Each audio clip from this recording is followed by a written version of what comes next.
According to most of the expert opinions at the beginning of the 1980 season, this was the playoff game that was not supposed to be. The Dallas Cowboys rebuilding in 1980. The Atlanta Falcons just looking for respectability. Well, they are here today. Rajkowski retreats. Goes long, and it is Dickens, and he's got it at the 22, 15, 10, touchdown. It seems like they were just more ready to play than what we were as a team. We probably went in there a little overconfident, and it showed. It was really frustrating because we just couldn't get on track. We just did not execute well or give them credit. They were playing pretty good defense that day. You know, we were very much so coming out on top and dominating them. And at this point, I'm really thinking about what color metal flake I'm going to put on my new bass boat. Nobody panicked. We had a little quiet confidence that, you know, if we're going to get beat, we're going to go down swinging. Giving it out to Newhouse, and he goes in for the touchdown. Our team was the best team in football if it was played in a phone booth. If you made it a space game, and that's what they did. They played all the total width, and that wasn't our strength. We went Republican. We went real conservative late in the game, trying to preserve that lead and quit throwing. I can remember, you know, when the tide shifted, you know, when you felt the momentum swing. It was a devastating feeling trying to get that thing turned back around when you'd been idling for a while. To take it back up to 9,000 RPMs was kind of tough. There were a million little things that had to go just right for that whole sequence to take place the way that it did. And the stars were all lined up right for us. He was a different Danny White. He was commanding, he was demanding. It seemed like he got more vocal. It seemed like he was waiting for this one situation in his career. And now this is my opportunity to put the ghost of Roger Staubach in the closet where it belonged at that time. Danny back to throw, into the end zone, caught, touchdown! And Roger Staubach, who threw it through so many times, just turned around and said, I don't believe it. My feeling was, you never know if you're ever going to get back there again. And we missed that opportunity. It's a great moment in sport when you realize that you've stolen something. When you grasp it, you just ripped it out of somebody and you ripped it out of their heart. Monster, we got a pull for him. Roger who? Roger who? We got a pull for him. It was good for Danny. It was good for everybody on offense. It showed that, you know, we didn't need Captain Comeback to still come back. This is why we the baddest motherfucker in the NFL.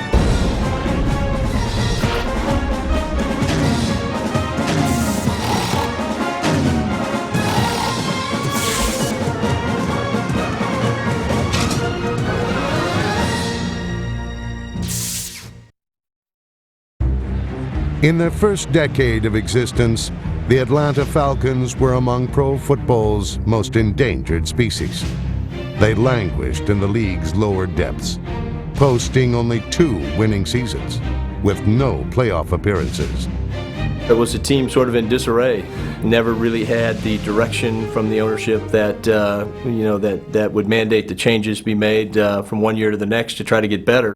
But with the hiring of general manager Eddie LeBaron and head coach Lehman Bennett in 1977, the Falcons finally began to take flight.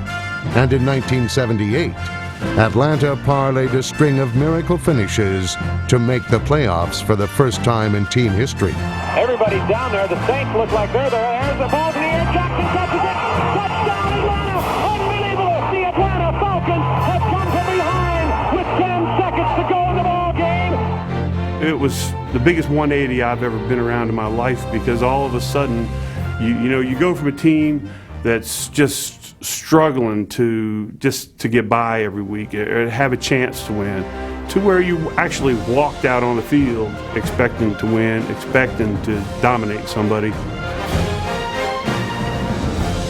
We've been in playoffs 78, we failed in 79, we come back in 80, and I think have a grasp that, this is our year. And we were fortunate in that our offensive team, we started the same 11 players, if I'm not mistaken, throughout the entire season. That doesn't happen very often, so we had a good nucleus of an offensive football team.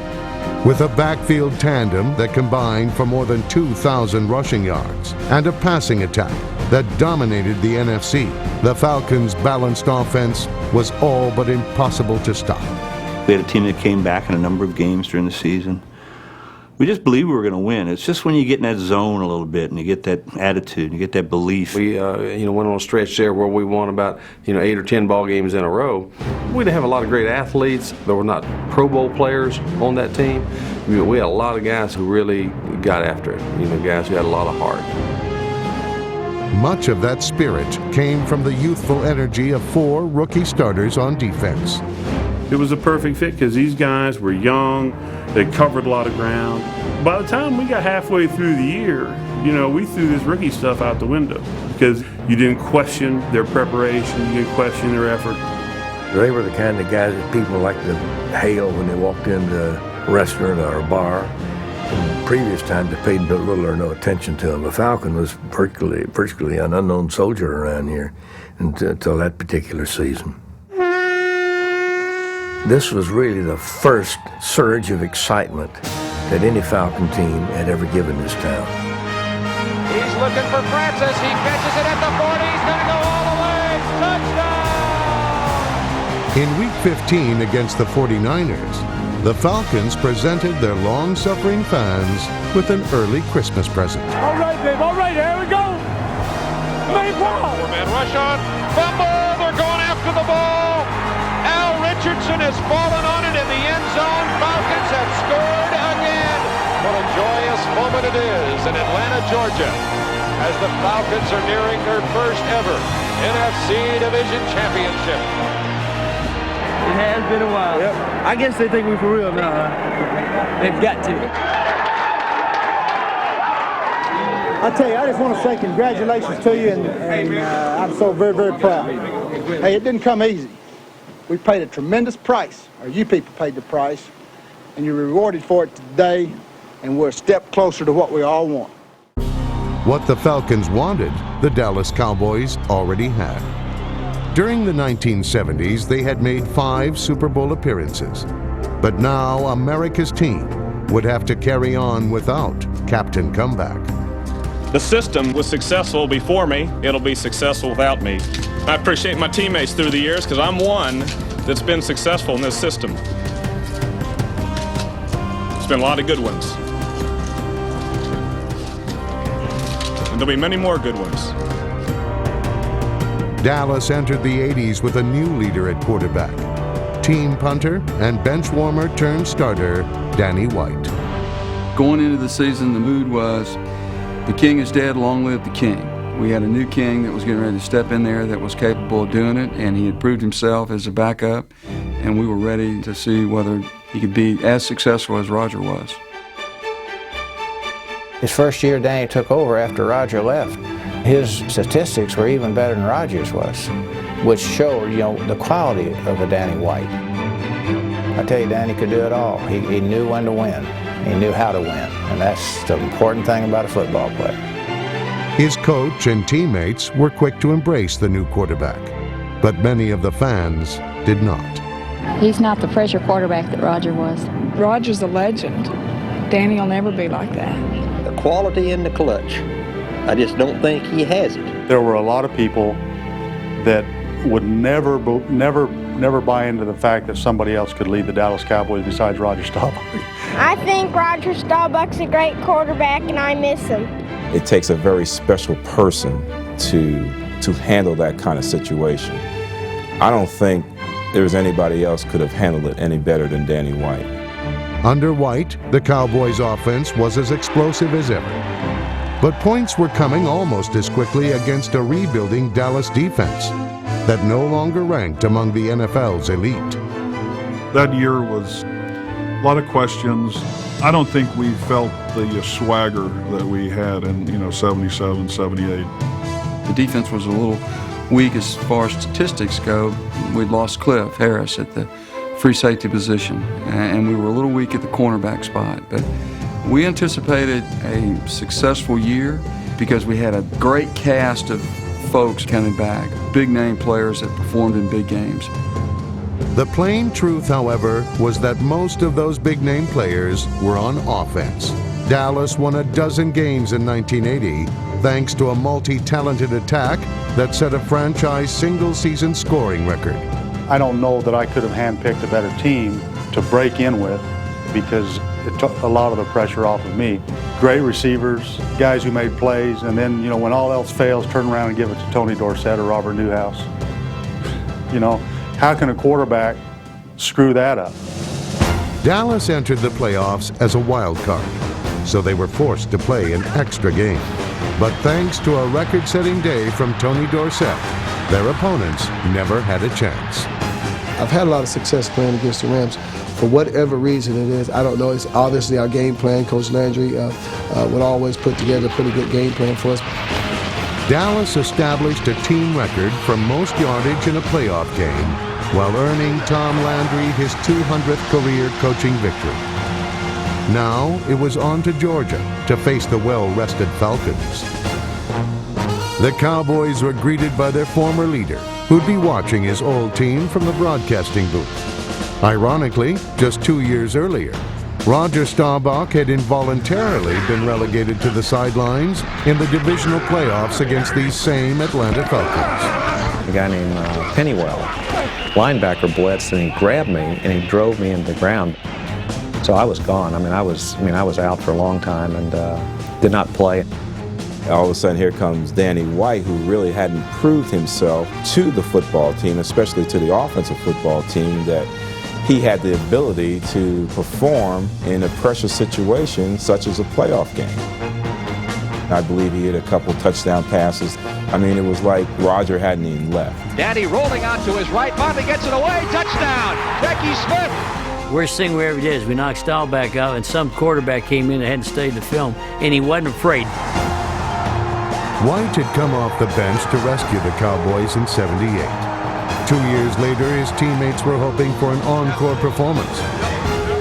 But this postseason game would be played on the road against an infinitely more talented Falcons team, a team anxious to distance itself from an inglorious past.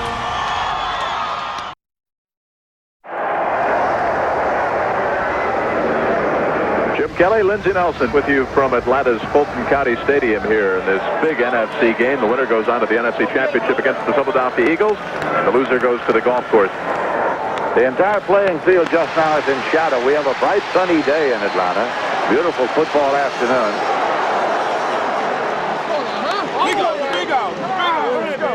Let's go, the big O. Carry it out, man. Wow, let's go, get him. Player for player, they matched us extremely well. And I feel like they were by far the best team in the NFL that season. And they came out in that game fresh and rested and took it to us at the beginning. Dallas kicking off. Smith is deep, and he's waiting at the 1 yard line. He returns it to the 5, to the 10. That's right to the 15, across the 20. Lunges upfield for a couple of yards and is stopped there across the 20-yard line. First and 10 at the 23. And the Atlanta Falcons bring Bartkowski onto the field. Completion percentage 55.5. 31 touchdown passes. William Andrews and Lynn Kane are the running back. The front five of the Atlanta Falcons doing a good job. Mike Ken, Dave Scott, Jeff Benoit, R.C. Thielman, and Warren Bryant in there. Bartkowski calling starting signals. Wide receiver to the left side. Bartkowski handing it off to Lynn Kane. Kane tries the left side, gets at most a yard, if that, as he is smothered by the Cowboy defense. And you talk about that Cowboy defense, Dallas losing the services of two of their defensive players with injuries against that Los Angeles Ram team. Guy Brown replaces Hegman in the starting linebacker role. Dennis Thurman becomes the starting safety once again. Bartkowski now gives it off, and it's taken by Kane to the right side. That's the 30 and out of bounds, first and 10. Lynn Kane gained 914 yards rushing during the season, despite having only 2 runs of 20 yards or more. By the draw play. And this time it is Andrews driving, and he gets across the 45-yard line and up to the 47-yard line. Turning. The first series, they drove down the field. We were pretty soft. First part, we just weren't stopping them, or, they get 5 here, 5 there. Bartkowski wants to go long and does, and it's complete to the left side. Taking across the 30-yard line along down to the 25-yard line. Junior Miller, 47 receptions on the year, 584 yards, averaging almost 13 yards and 9 touchdowns. Junior Miller, you take a look at that guy, number 80. He is 6'4", 235. If he's junior, I'd like to meet senior. Very impressive opening drive put out by the Atlanta Falcons right now against the veteran Dallas Cowboy team. It seemed only a matter of time until Atlanta would score. But on 3rd and 5, their most reliable receiver committed an uncharacteristic mistake. Bartkowski, short drop, pumps twice, throws into the end zone, and it is incomplete. Incomplete, bobbled up into the air by Jenkins. You know, Alfred Jenkins did drop that first pass, but he had an outstanding game, played very, very well. Had an outstanding year for us. It was just one of the plays he happened to drop. 4 points were lost that would haunt the Falcons later, but for the moment, the early lead was theirs. Mazzetti boots it up, and it is good. And so the Atlanta Falcons have scored first. Take the opening kickoff. They go 56 yards, 12 plays. They use 5:21 on the clock, a 38-yard field goal. And the Falcons are smoking early. Here comes Mazzetti now. Boots it. Knuckleball to the left side over near the sideline. It is fielded and lateral long. And it's going to be stopped at the 22-yard line. The veteran Dallas Cowboy team with a new leader at the helm. Of course, it's Danny White, who's replaced the retired Roger Staubach. And beating the Los Angeles Rams last week, 34-13, the Dallas Cowboys put on the greatest offensive performance, certainly among them in the history of their team in postseason play, with over 500 yards total offense. Dropping back is Danny White to pass on first down. He's going long. Way downfield, incomplete. Intending it for Tony Hill. Our goal was to make you throw on 1st and 10. If we could make you throw on 1st and 10, and you were not successful, we could therefore win that series. Because now in 2nd and long and 3rd and long, we were going to give you stuff that you have never seen. Dorsett gets it, goes to the right side, and he stood up there. And this was a day when Tony Dorsett was not the focus of our offense. I think we realized very early on that they were all keen on him, and somebody else was going to have to take up the slack. They were all over him. No secret about the fact these young Falcons feel if they can shut down the running of Tony Dorsett, they can contain the Dallas Cowboys offensive unit all together here this afternoon with their young defensive charges. That's what Atlanta wants to do this afternoon, force Danny White to throw, and that's what they've done here. Jerry Glanville's defenses are not designed to be pretty. They're designed to be brutal. You know, you see guys running to the ball. You see big D linemen stroking running backs on screens. I mean, that's all part of his plan. And you know what? We bought into it hook, line, and sinker. I would take inside position because everything they're doing is they're running slants over the middle and stuff. White's rolling one way and starting throwing back the other. So I would even take it as far as 7 or 8 yards from the sideline because they run one out. Right. So I would take that inside away from them because everything's going over the middle. The Atlanta Falcons have a 3-point lead, 6:31 remaining in the first quarter. Steve Bartkowski brings them up. Kane on the right side, Andrews on the left side, wide receivers left and right. Bartkowski handing it off, taken up there by Andrews. Picked up about 5 on the play. 2nd down and 5 at the 25-yard line. Gets it and gives it off to Kane. And Kane finds Ingram across the 30. He's got the first down, gets across the 35, 36-yard line. He's doing a good job, I think, of mixing the run and the pass early in this football game. The Atlanta Falcons right now are taking the football game to the Dallas Cowboys. All year long, people didn't know how to defense us, and anytime we could get a one-on-one matchup with Alfred Jenkins, I was taking it. The post route was one of the best things that Alfred Jenkins did, and the flip side of that was he went to the corner better than anybody in the game. Bartkowski retreats, throws long, and it is Jenkins, and he's got it at the 22, 15, 10, 5, touchdown! Alfred Jenkins took it in for the TD. Alfred was just one-on-one, and you know, he could run as fast as I could throw it. The only guy I've ever played with who I can say that about, and I just lofted it up there. You know, it was a pretty easy deal. I'm sure after that bomb, Lindsey, from Bartkowski to Alfred Jenkins, they feel they can work on Aaron Mitchell all afternoon because Jenkins had Mitchell beaten a good 3-4 yards. I'm not so sure we won't see that play several times before this day is done. The Mitchell-Jenkins mismatch was a Cowboy concern. But for now, Dallas was faced with more immediate problems.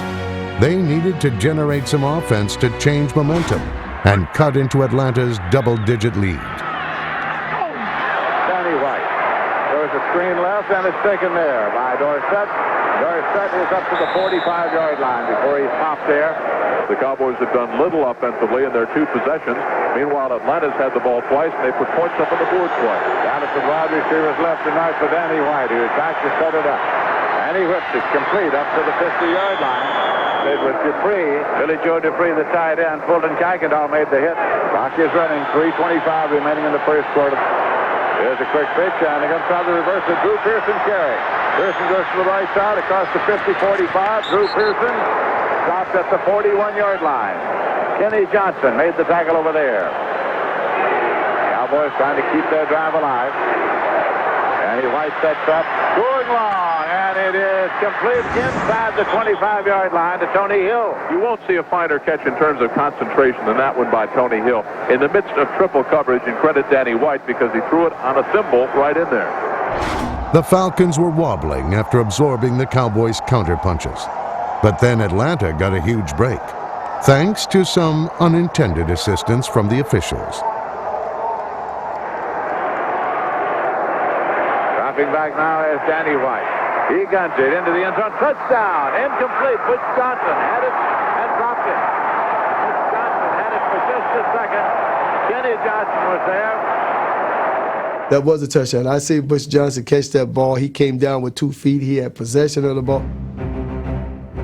Now, he was stripped out on the field, and had it been on the field, it would have been different. But it wasn't in the field. It was in the end zone, and that's a magical, special area. We practiced the SWAT. They have since changed the rule because of that. You pounded the ball as hard as you could on the ground. And we always thought we could convince everybody it was never caught. I think if that happened 10 times, yeah, certainly 9 times, or if not 10, they would have called it a touchdown. You know, it did appear that he had his feet down. That was a break one our way. Butch Johnson catches the ball, then it was stripped loose. And I'm not so sure that the Dallas Cowboys don't have a legitimate complaint.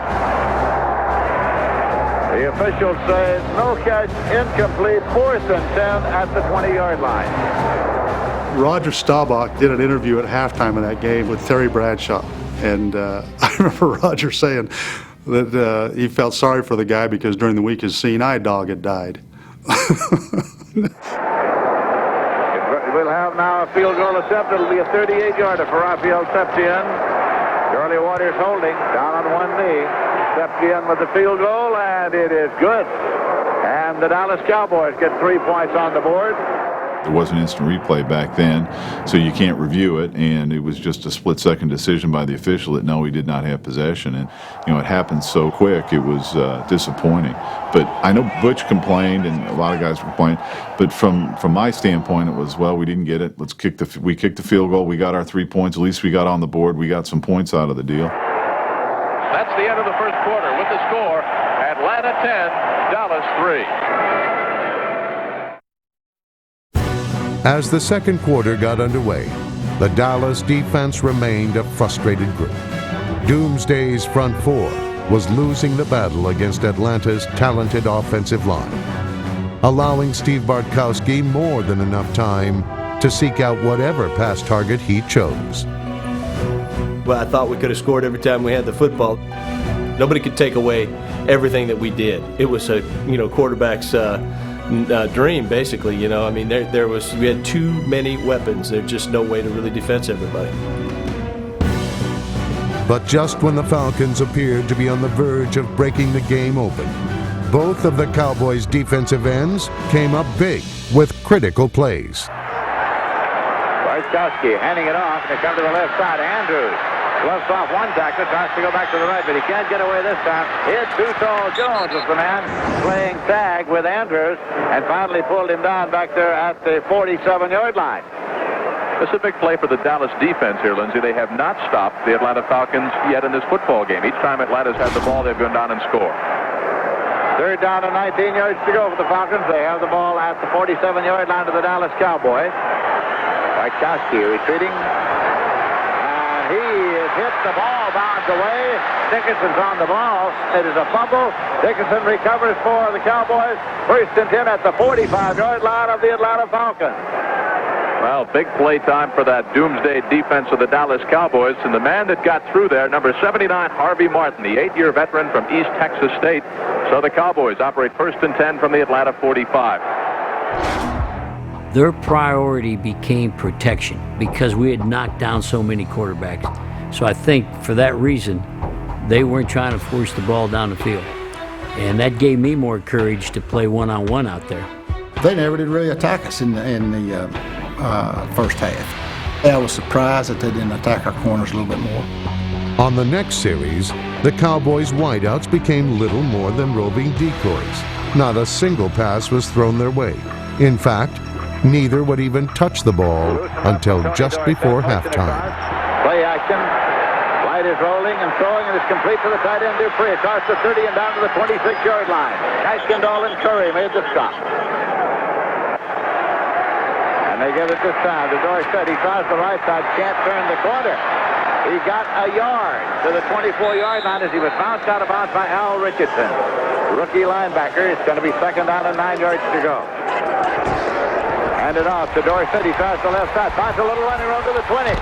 And it's going out of bounds at the 16-yard line. Pat Donovan, the left tackle. Herbert Scott, the left guard, clearing that hole. And then Dorsett turned it outside and did it on his own. But he is just shy of 1st down yardage. It's 3rd and about 2 lengths of the football. Quarterback sneak. Danny White tries to wedge him out. And I think he got it. It is a 1st and 10 at the 15. Ron Springs is in there in place of Newhouse now. Dropping back. Danny White. Throws screen to Springs on the left side. 15, 10. Down the 5-yard line and just inside the 5. A Falcon stop brought on 3rd and 1. So Dallas beefed up with 3 tight ends. One of them was about to become a hero. I can remember the play called fire slant 27 bootleg right was the name of the play. At the time, it was a huge play. We needed points desperately. We've got all the tight ends on the squad in there at the moment. And rolling is White and looking, and he throws, and it is taken at the goal line. Touchdown, Joe Dupree. Dupe had an out route, and he got shut off by the linebacker. And he actually posted him with his left arm, and I threw the ball back on his right shoulder, and once he gets you posted up, there's just not much you can do about it. And he posted up, and fortunately I got the ball on the right shoulder, and he made the play and stuck the ball in the end zone. Billy Joel was a good player, but we were not doubling him. We wanted the ball to go there. That's an area where we thought we could match up, we could run with them. And so that was a good play selection by them. They were getting paid to figure out what we were doing, and the tight end was not a priority with us. While focusing all their energy tying the game, the Cowboys had neglected to make some much-needed defensive adjustments, and Atlanta made them pay. They started abusing us on the outside with their wide receiver, Jenkins, especially against Aaron Mitchell. And the matchup just didn't work. 1st and 10 at the 34-yard line. And dropping back is Bartkowski. Going long to Jenkins, and he is in a crowd, and gathered in by Jenkins. How he made the catch at the 15-yard line, I'll never know. He was spiked by Dennis Thurman, and Aaron Mitchell, he got the ball at his 1st and 10, got it at the 16-yard line. You know, it's one of those deals where you just kind of get a feeling about, the guy going to want the ball more than the other guy, and just kind of toss that one up there. I remember thinking as soon as I let it go, oh, God, I've thrown it into double coverage, But, again, Alfred was such an athlete that he just went up and got the football.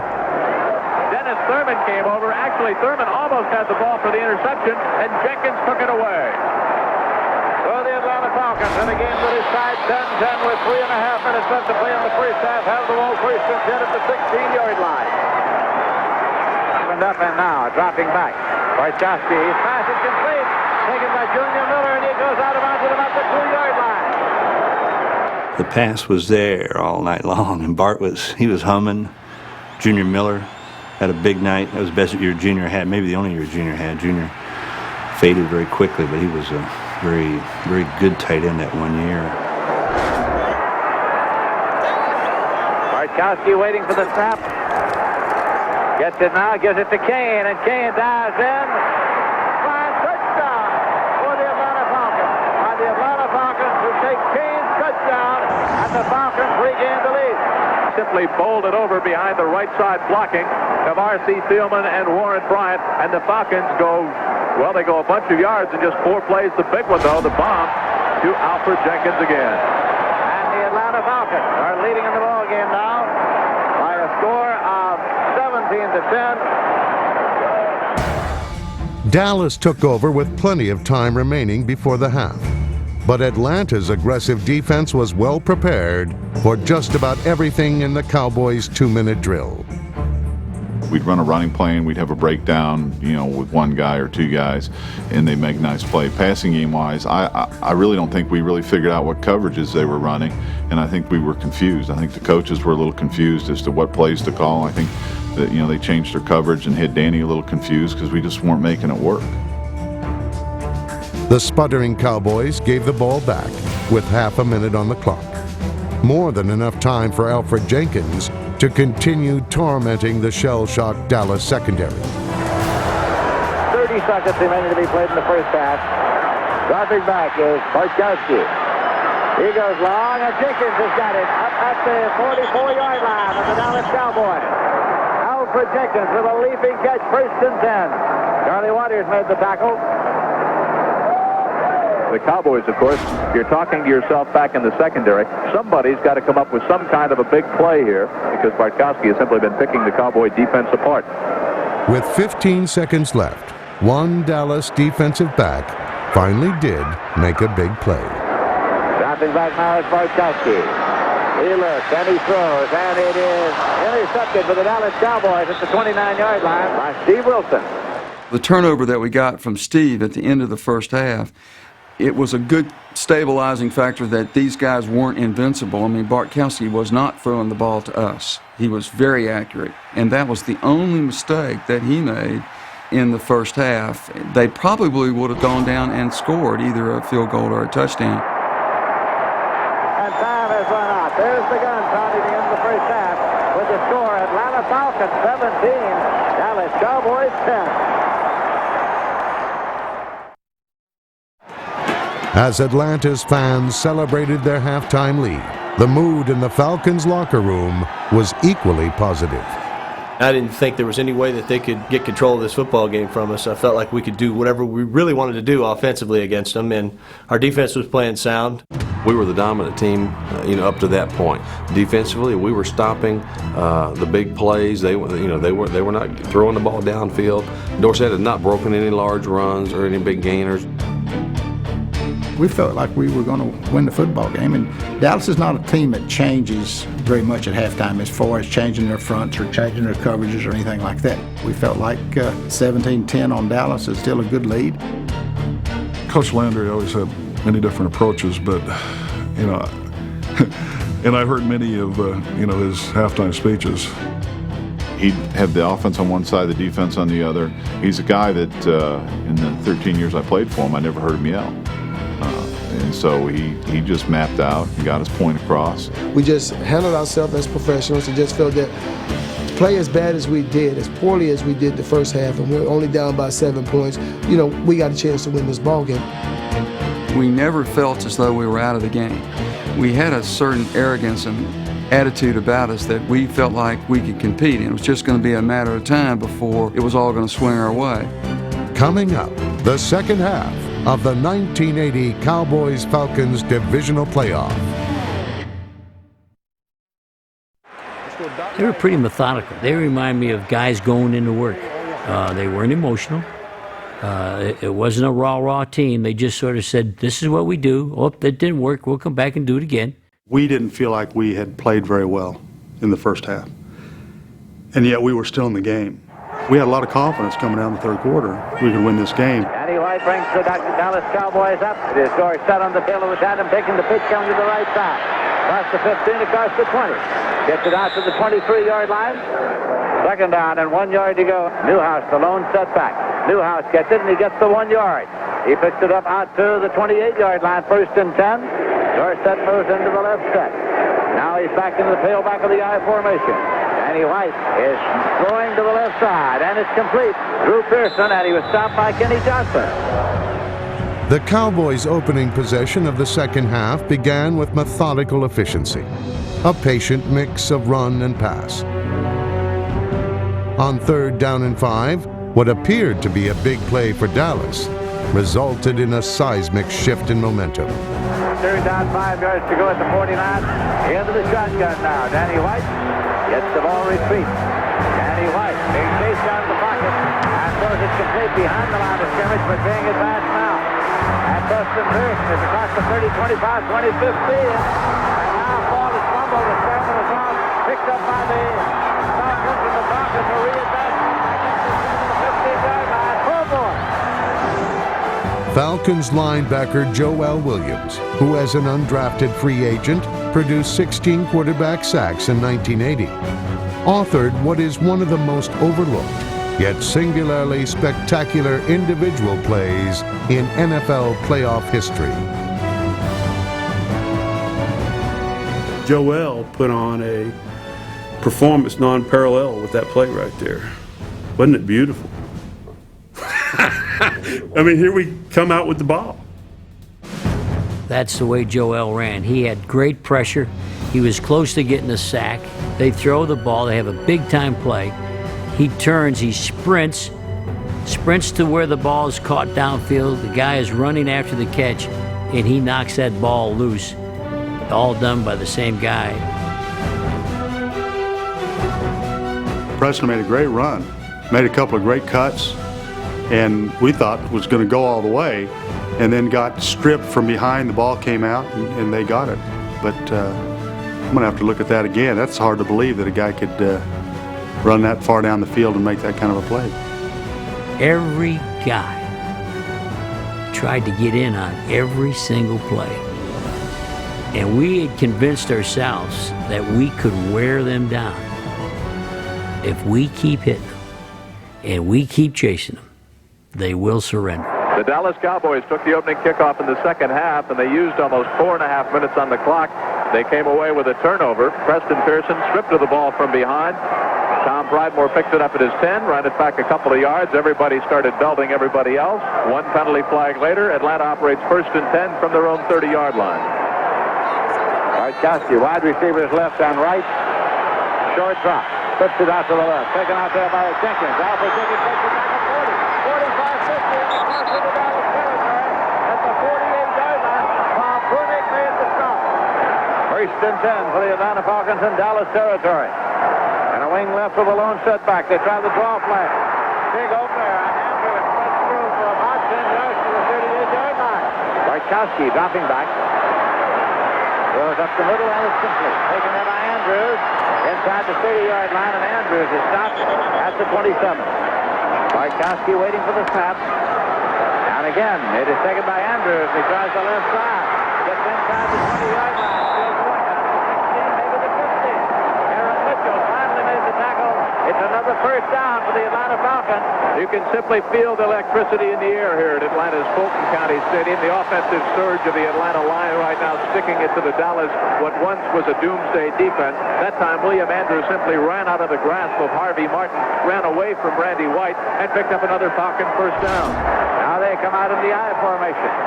Wide receivers left and right for Bartkowski, who has the ball. Gives it to Kane, tries the right side. Kane gets about 3 yards down to the 12-yard line before he's stacked up there. Running back to split. Kane on the left set. Andrews in the right set. Motion back from an outside right. Bartkowski retreats, sets up, throws, and it is complete. And it is taken in there for a touchdown. Touchdown. The end zone. Andrews took it right at the 1-yard line and across the goal line. Bartkowski hit him on the numbers. Touchdown for the Atlanta Falcons. It was a play that we had designed in our game plan to run inside the 20, where we knew what the coverages are going to be. It was pretty much certain they're going to be in man-to-man and that type of thing. Andrews broke back inside and beat the middle linebacker that was coming over there to cover him, and was able to take it in the end zone. And it was a play that we had specifically designed for a specific situation in the ball game. The Falcons now led 24-10 midway through the third quarter. Their defense continued to assert itself, forcing the Cowboys to go 3 and out on the possession following the touchdown. Atlanta's offense would get the ball with an opportunity to put the Cowboys away. My feeling was, let's bury these guys. We got to keep coming after them because, you don't want to give them any sign of life. You don't want to give them any chance to come back. I would think, Lindsey, it's imperative for the Cowboys defense now to certainly halt Atlanta. You can't even afford even a field goal at this point because that would be a 17-point advantage. And the way this young Falcons defense has been playing, that might be too much for Dallas to overcome with time winding down in the third quarter. First and 10 at the 49-yard line of the Cowboys. This is Andrews coming to the left side. He's closed off on the defense.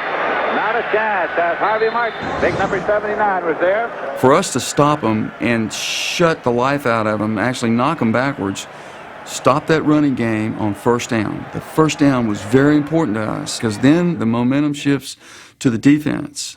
Advantage defense when you stop them on first down, and we did. Second down and 14. Running back to leave it up to Steve Bartkowski. Got back now to look, and he's dropped. And Too Tall Jones got there first. There's something psychological that when you get sacked deep and get smothered, it isn't just the quarterback, but it's the offensive line. And, you're placing that doubt in their mind. It's like, ooh, this thing's getting worse. We don't have this under control. You feel that when that happens. When they turn it up a notch, you can feel it. The feeling that we had in the first half of being in control started to slowly evaporate over the, midway through the third quarter. Tom Landry was the master at doing things different. You respected that and you feared that. If you didn't, you were a fool. You could tell by watching the game that we had a certain belief system built into us from the years of being in big games and knowing that we're capable of making a comeback regardless of who is at the helm. Trailing by 14 points, Danny White and the Cowboys offense began their third possession of the second half at their own 15-yard line. There were 3.5 minutes remaining in the third quarter. On 2nd and 6, White's improvisational effort produced a key Dallas first down. First and 10 at the 30-yard line for the Dallas Cowboys. And this is Dorsett. He finds him running him across the 35 and out to the 39-yard line. You could still tell that we were not in panic mode. I mean, we were throwing short passes, running the ball. We were just running our offense. We never really got out of our game plan. And I think that's a credit to Coach Landry and his discipline and his confidence in us that he wasn't ready to panic. He wasn't ready to start throwing the ball down the field and trying to make big plays and get yardage in big chunks. We were still going to be patient. Second by Newhouse. He's got the first and 10, still going to the 50-yard line. The two biggest plays of the drive were an 18-yard run by Robert Newhouse on 2nd and 1, and a 26-yard catch and carry by Ron Springs on the very next play, which ended the third quarter. The 2nd and 1 would have to be totally my fault because I tried to win the 2nd and 1. We were all there to make it 3rd and 1. And that's how we played. But when you play that way, when you get a crack, you look kind of foolish because they can stumble for the long run. 1 quarter to play here. Danny White throwing to the left side, and it's complete to Tony Hill down near the 6-yard line. First down and goal to go at the 6-yard line. Dorsett tries the left side, accelerates, puts his head down, tries. He goes out of bounds short of the goal line. It's going to be 2nd down and goal to go at the 1-yard line. Newhouse is in there now along with Dorsett. They're at the 1-yard line. And now Danny White wants to move Dorsett over to the right side of Newhouse. Giving it off to Newhouse, and he goes in for the touchdown for the Dallas Cowboys. All right. So they took it in with 13:50 remaining to be played. In this football game, the Cowboys have scored, and they have a conversion attempt coming. That was a critical stage of the whole process because now our offense had finally moved the ball, done everything, finished the drive, and we knew we could do it against them. And now we'd done it. And we were going to have to do it a couple more times before the day was over. How the way to go, Danny? They had a good defensive game plan, and it took us 3 quarters to figure out what their game plan was. But once we did, we started to execute and do the things we needed to do to score points. The Atlanta Falcons now leading 24-17. They have it 1st and 10 at their own 20-yard line. 13 minutes, 47 seconds on the clock. Bartkowski waiting for the snap. Gives it to Andrews, and Andrews simply struggles his way up and gets to the 24-yard line. It'll be 2nd down, 6 yards to go at the 24. And now Bartkowski takes a snap, drop snap. Sets up to throw it and throws to the left side. And it is a diving catch. Gathered in by Wallace Francis. We were an aggressive football team, and I think we played better when we weren't trying to protect the lead, when we were trying to get after people. Alfred Jenkins far to the right side. Bartkowski throws left, and it is incomplete. 3rd and 7 for the Atlanta Falcons. Lone setback. That's King. Bartkowski has the ball. Dropping back and looking. And it is batted back. It's Too-Tall Jones, 6 feet 9 inches tall. Got up there to deflect the passing attempt, and the punting unit comes on. The Atlanta Falcons have to give up the ball. The momentum had shifted at that point. For whatever reason, the ball was in their court. They were playing better defensively. They were playing, with a little fire in their eye. The Cowboys' offense could not take advantage of the opportunity their defense had presented. Danny White dropping back, sets it up and goes long, and it is incomplete and deflected, intercepted. The 27 took the deflected pass, and now the Atlanta Falcons have it 1st and 10. They'll leave a 38-yard line off the Dallas Cowboys. It was a ball I shouldn't have thrown. That was a bad feeling after throwing that ball and getting it picked off, just because I felt like after all we'd done to get back in the game, now someone was going to have to bail me out. Momentum's key at that point in the game, so now we kind of get the thing shifted back, get the football in pretty good field position. I think at that point, we're still, or from my perspective, very confident we're going to win this football game. The importance of this Atlanta Falcon drive is certainly obvious. Atlanta leads 24-17. Lehman was the kind of guy that he would not be afraid to stall the ball, to try to kill the clock. And if he felt like he had the upper hand and he had enough points. Here's a handoff. Andrews goes to the left side. Dives up to the 35-yard line. We went Republican. We went real conservative late in the game, trying to preserve that lead and quit throwing. Ran William, and they shut us down. Lehman sat on it. I mean, hindsight. I never did feel that way. I went back immediately after the ball game and tried to go through every play and every situation and as why the play was called and when it was called and that type of thing, and I didn't feel that way. On 3rd and 5 from the Dallas 33-yard line, the Falcons converted a key 1st down on the swing pass to Lynn Kay. That put them inside the Cowboys' 20. The play call was an aggressive one, more liberal than conservative. Short drop. Bartkowski looks, faced out of the pocket, and he's going to keep the ball and eat it. Back at the 23-yard line. It's a sense you get in games like that. I don't care how long you've been playing or how short you've been playing or if you're just a fan, there is a sense. The sense was this one's slipping away. What was evident was that the Cowboys' defensive line had taken control of the game. 3rd and 7 at the 16-yard line. Junior Miller in motion across, mowing right. Bartkowski dropping back. And again, he evades the tackler. It's hit just as he throws. It's incomplete off to the left side. And so it's going to be 4th down, and Mazzetti comes out of the field. Jim Mazzetti. We couldn't take advantage of the opportunities that we had in the second half. And we may have made a mistake, but I go ahead and going after them even more and trying to totally put the game out of reach. But if you look at the play-by-play closely, we had 2 opportunities in the second half where we were on the 50 or inside Dallas territory on the 50. One time had to settle for a field goal. One time took a sack, ended up having to punt the football. The failure to capitalize would come back to haunt the Falcons. They would add to their lead with a Tim Mazzetti field goal. But would it be enough to secure victory? This will be a 33-yard attempt. A 33-yard attempt for Mazzetti. James puts it down. Mazzetti boots it up. And it's good. 33-yard field goal. And so the Atlanta Falcons add 3 more. Danny had been in some pressure situations before, but never in a situation where everything's do or die. You have to make the plays for us to win.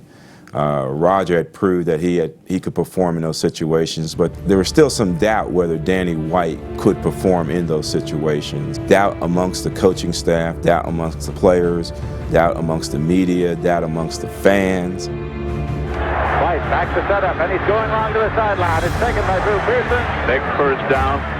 All I could think of was take your keys, execute the offense, have confidence in the plays that are called, have confidence in the system, have confidence in your teammates, and don't try to win this thing by yourself. Through 3.5 quarters, the Cowboys had struggled to get the ball downfield to their wide receivers. That would now change. Atlanta with a 10-point lead, 5.5 minutes left to play in the game. Danny White waiting for the snap. Again drops straight back.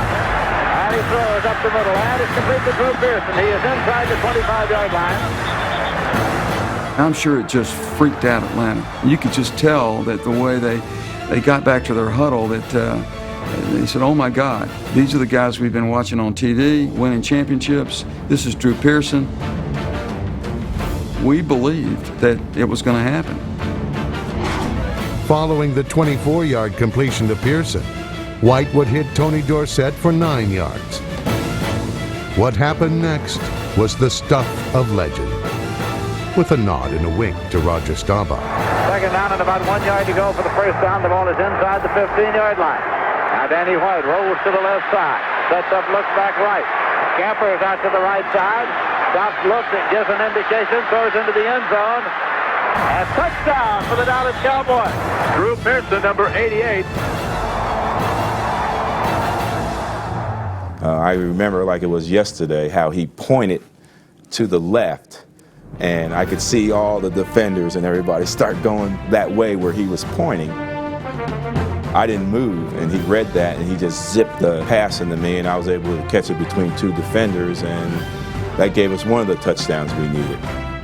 There was nothing out there but just time. And it seemed like it was forever. I mean, it seemed like I was out there for 5 minutes. That play lasted, I think, 55 minutes by itself. He stood back there for 5.5 minutes. They had to turn the stadium lights on. In fact, he stood back there so long. But the amazing thing, if you look at the tape closely, when he pointed, he was pointing for Pearson to go back the other way. I was pointing to Drew to go to the left corner of the end zone where there was nobody. And as so many great plays, just exactly the way you draw it up, right? The defensive backs all see me point, and they stop, they freeze, and actually some of them actually started running to where I was pointing. Drew moves the other way into a hole. And this is one of those times when you see that 88 down there staring at you, something happens. And I threw a ball that I probably should never have thrown. Because it was Drew, I threw it anyway. White simply scrambled out to the right side, was in some trouble. Then Pearson cut the pattern back on a post. Danny White with his finger points where he wants him to go. Drew Pearson went up and comes down with a catch right in front of number 37, Kenny Johnson. So the Dallas Cowboys have come back. And we have a 27-24 ball game. 3 minutes and 40 seconds left to go. Can be an eternity right now for both of these football teams. This game is a long way from being over. The ball is at the 24-yard line, 1st and 10. Waitkowski, snap pass out to Kane on the right side. He struggles up the sideline, stepped out along there somewhere. It'll be marked, I think, in the vicinity of the 30-yard line. Well, if you're a Falcon rooter, you've got to like that call. Aggressive play calling. 2nd and 4 at the 30-yard line. Kane off the tail of the tandem comes right, gets nothing. He stops at the 30-yard line. So it'll be 3rd down and 4 yards to go for the Falcons, but the clock is running. It is right now exactly 3 minutes remaining to be played in the game. Crowd is rising now to the occasion of the 3rd down. Junior Miller moves over to a wing left. And Too Tall Jones started in, did not cross the line of scrimmage apparently. Kane gets the handoff. He's cut off as he tries to go left and comes back right and picks up at most a foot. You know what? On the mistake, Ed Too Tall Jones might have made the defensive play of the football game. That was the play that actually beat us. You go to your grave remembering Too Tall Jones trying not to jump off sides. Hey, you got to have some luck, and that was a lucky play. He's the only guy I know that the most pivotal play in his career may have been a stumble. If you do it 1,000 times, 999, you're going to get your ass chewed out because you blew it for everybody. Ed stumbles into the hole. I mean, he throws the whole play for a loop. We get the first down, ball game's over with. You know, man, wouldn't this show be a lot more fun if you're saying, hey, Jeff, how about the time you kicked Dallas's ass in 1980? I went on a hard count. I knew I could get him anytime I wanted to during the game, you know, and I just kind of was saving that. It was an ace in the hole. I knew they had their ear spin back. I knew they'd be thinking about shooting gaps or trying to get to me, you know, thinking maybe we were going to put the ball up. I thought it was an opportunity for us to get a free first down, if you will, without running a play. The Falcons were forced to punt. The Cowboys would get the ball with 1 minute and 48 seconds to play. A field goal would tie the game. A touchdown would put them ahead. Dallas will start first and 10, just short of the 30-yard line. The Dallas Cowboys, of course, a veteran team in this situation many times, but not with Danny White at the control. They go into the shotgun formation, taken out by Danny White. Butch Johnson, just a little turnout, and he's taking it up near midfield. Preston Pearson is coming to the ball game for the Dallas Cowboys. Direct snap out of the shotgun now to Danny White. There's a screen right to Preston Pearson. At the 50, 45, at the 40, Preston Pearson goes to the 37-yard line. First and 10 at the 37-yard line. Direct snap to Danny White. Going long, downfield and incomplete. Atlanta leading 27-24.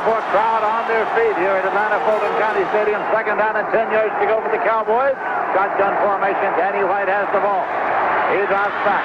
Goes a screen left. Taken by Tony Dorsett. 35, 30, 25. Clock says that we have 52 seconds left, and it's running. It is a first down for the Dallas Cowboys. Waiting to take the snap is Danny White. They're not in the shotgun here. Goes to the left sideline, and Tony Hill can't get it. Across the sideline. Second down and 10 yards to go at the 23-yard line. Still not in the shotgun here. That's Drew Pearson in motion across from the wing left. Danny White dropping back. Throws to Drew Pearson, and he has got it. Touchdown! Touchdown! Drew Pearson in the end zone. How quickly the face of this football game has turned. Preston Pearson was actually lined up on the wrong side of me. He was on my left, supposed to be on the right. On the snap of the ball, they come with a blitz to my right.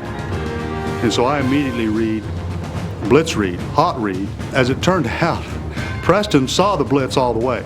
He steps up, across, and picks up the blitz. I didn't have to throw hot, but I did. Drew didn't read the blitz either because it wasn't a blitz situation. He was in motion. It was behind him anyway.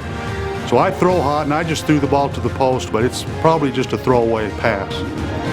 When I looked up, the ball was already in the air. And Danny had that confidence that he threw the ball before I even made my break. And therefore, that was the whole blessing to the play. And the reason why it turned into a touchdown, before Pridemore, the safety, came over to either intercept the ball or knock it down or lay me out, either one. That play, more than any play in my career, do I remember exactly, you know, as it unfolded almost in slow motion, to watch that ball floating up there and for Drew Pearson to come down with it, you know, in the end zone. That was a Roger Staubach type moment for Danny White as far as his career was concerned. Roger who? Roger who? We got a Roger who? Raphael Septien will attempt the conversion. Charlie Waters holding for him. Waters hand outstretched, puts the ball down and drops it. Picks it up. He tries to scramble. He throws, and it's incomplete. I only fumbled 2 snaps my whole career, and this one was not the good time to be fumbling this ball, and I fumbled it, and I just made the mistake. I felt a horrible sinking feeling in my stomach. So the conversion attempt fails, and the Dallas Cowboys do not get the point that would have made it a 4-point margin. Instead, it is still a 3-point margin. Dallas over Atlanta. 42 seconds left on the clock. Here comes Septien. Puts it up. Mike Smith chases it over. It's in the end zone. He is going to run it out. Gets to the 5. to the 10, to the 15, and just across the 20 and up to the 25 and possibly the 27 is a marker. There's a marker thrown, and tempers are flaring. Officials trying to get ball players separated on the far side. And his tripping is indicated against the Atlanta Falcons. The penalty's going to put it back to about the 12 or 13-yard line. Let's go! Finish it out! First and 10 at the 13. Bartkowski retreats, and he is dropped back there at the 3-yard line. Bartkowski, as he set up, never had a chance. It was Larry Cole who got to him. Second down, 20 yards to go. They have the ball at their own 3. Bartkowski from his own end zone.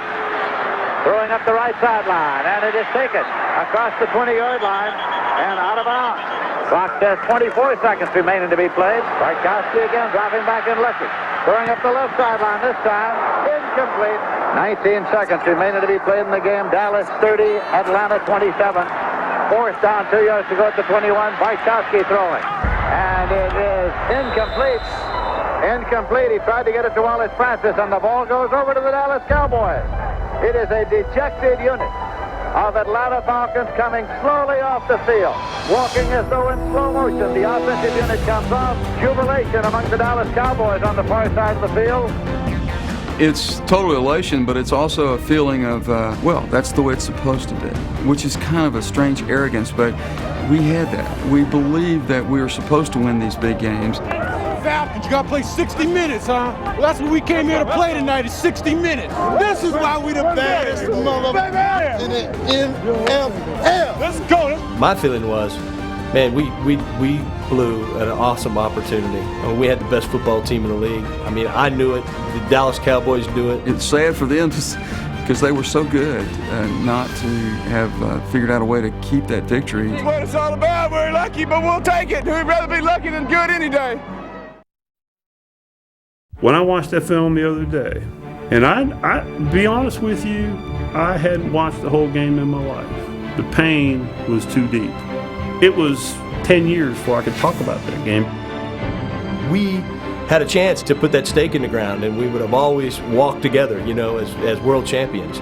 It's impossible to describe to anybody else, and it's something you'll take with you to your grave, and that's why you play the game. You don't play the game for the Super Bowl rings, and you don't play the game for money, and you don't play the game for personal accolades. You play the game for the great feeling that you get from accomplishing something with your teammates.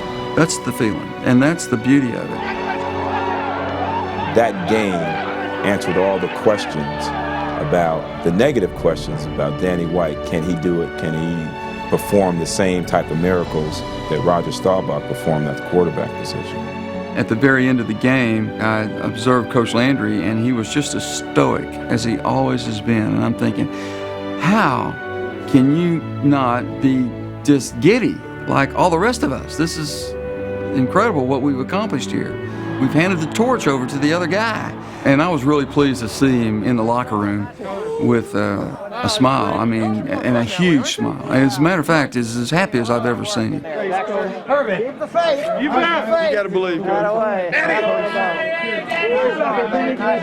We have a team that never quits. We play like champions, and we've been in these type of situations a number of times. If you've been in enough playoffs, you've been in enough big games like that, it's got to help you some. Because the guys believe, because they've been standing on that sideline and seen it happen before. So they believe it's going to happen again. All right, we did it! Better fourth quarter. Pat! Defense, what we needed. Bubber, fine day. Oh, Dutton, he can't believe but you're this. Clean. Dutton's never been through this before. Yeah, no, he hasn't? No, it's not that big a deal. We do all.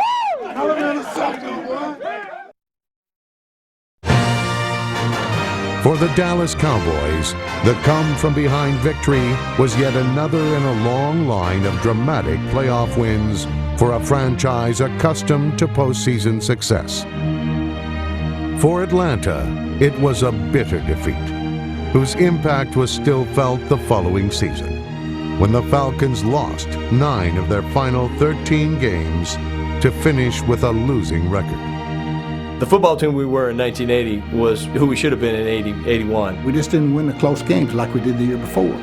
Offensively, we were an outstanding football team. We had Pro Bowl players. We had players that were playing very, very well. Defensively, we gave up a lot of points, and people were able to beat us by, reasonably high-scoring games. We just couldn't hang in there defensively. So you begin to ask yourself, well, what happens to a football team? It's basically the same personnel, basically called and played the same offense, the same defense, but don't win. In 1982, after becoming the first team in the league to clinch a postseason berth, the Falcons lost their final 3 games by a combined score of 103-37. The season ended in Minnesota when Atlanta could not hold on to a fourth-quarter lead. When they lost that game to Minnesota in the playoff, it cost Lehman his job. I think people were telling Rankin Smith, and he was listening, that we're a good enough football team to make it to the playoffs, but we're not going to make it to the Super Bowl. In fact, that's basically his words when he fired me. The quote was that he had gotten to a plateau, and they wanted somebody to kind of take it to another level. It was never the same again after they fired Lehman Bennett. It's the worst mistake the franchise ever made. In the 7 years that followed, 3 head coaches produced only 33 wins in 111 games. The promise of 1980 had been replaced by a decade of decline. Oh, it was pitiful. It was horrible. That's why guys retire after 9 years, It's good to have you back. Thank you. Jerry Glanville, the defensive coordinator under Lehman Bennett, returned to Atlanta as head coach in 1990. Great to be back. Wish I never left. I know. Thank you. That's how we feel. A year later, the Falcons were back in the playoffs, securing their first postseason victory in 14 years. Haynes, touchdown, Michael Haynes. We're so excited for everybody. While the Falcons struggled to establish a winning identity, the Cowboys' 1980 playoff win over Atlanta propelled them to their 3rd NFC Championship game in 4 years. They would lose to the Philadelphia Eagles, the Cowboys' first defeat in the NFC title game since 1973. Danny White led Dallas back to the championship game the very next season. It was a dramatic contest whose legacy is the catch.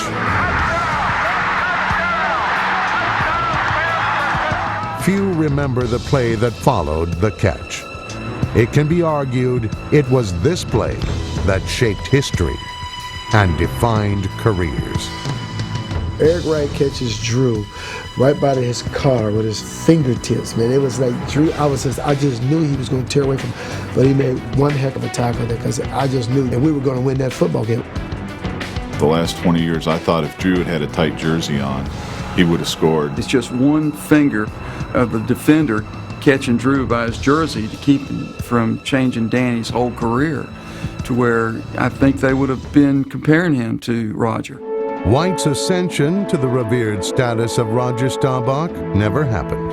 A 3rd consecutive defeat followed in the 1982 NFC Championship. To Cowboy fans and to some of his teammates, the truth was self-evident. Danny simply was not Roger. It led to a decision that Tom Landry should not have made. There was a poll in the Dallas paper that some of the players said they'd like to see Gary Hogeboom in the game. Well, Tom went along with that. He called me in before the start of the '84 season and told me that he thought it was in my best interest to start Gary Hogeboom. As I left his office, I said, Coach, you're the head coach, and I'm going to honor that decision, but I'm telling you, you're wrong. That was the beginning of, I think, the deterioration with the Dallas Cowboys. The Hogeboom era lasted 10 games. White regained his starting position and in 1985 led the Cowboys to another NFC East title. But to many, his fate had already been sealed. His legacy penned in indelible ink. He was the quarterback after Roger Staubach, the one who could not get the Cowboys to the Super Bowl. Unfortunately, Danny White's not going to be remembered in the way that he should be remembered. He comes in replacing a Roger Staubach. Well, what happens after Danny White goes? We get a Troy Aikman. Danny had great games in big games and had great statistics and played the quarterback position as well as anybody. He didn't win championships. He's going to always be overshadowed by Roger. He has not ever gotten the credit that he's deserved as a outstanding NFL quarterback. Not just a good NFL quarterback, but an outstanding NFL quarterback. Danny White played 13 seasons in the NFL. On a playoff Sunday in 1981, in front of a hostile crowd, he was as good as it gets. A leader whose talent and resolve drove his team to victory. Don't get me wrong, I would love to have won a Super Bowl or two, and we got close. But I don't know that as a player in the NFL that there was any game that meant more to me than that win against the Falcons.